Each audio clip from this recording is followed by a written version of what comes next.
Oke, ketemu lagi dengan saya. Kali ini saya mau berbagi tips kesehatan. Bagi kalian yang punya penyakit batuk yang susah diobatin, inilah obatnya. Ini namanya, kalau di kampung saya namanya ini lokot mala ya. Selewatan kayak seledri gitu ya, kalau kayak daun seledri gitu. Ini adalah obat batuk. Ini bisa juga untuk lalapan, direbus.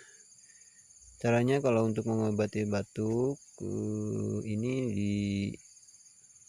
diram itu ya, dipakai air panas, dimasukin gelas sekitar 5 tangkai atau beberapa tangkai, dimasukin ke dalam gelas, terus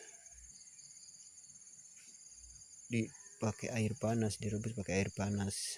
Setelah dingin baru diminum. Minumnya 2 kali sehari atau 3 kali sehari. Ini sangat mudah untuk ditemukan pohon-pohon kayak gini. Kalau untuk lalapan ini enak banget, pakai sambal ya, kalau di kampung itu direbus pakai sambal, enak ya.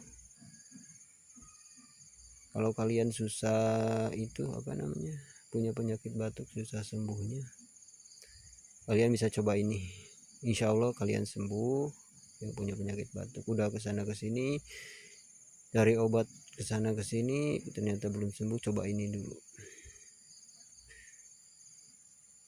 Dikucak, dimasukin gelas, direbus pakai air panas, tunggu dingin lalu diminum. Insya Allah sembuh ya. Sampai jumpa lagi di channel saya nanti ya. Semoga bermanfaat bagi kalian. Jangan lupa like ya.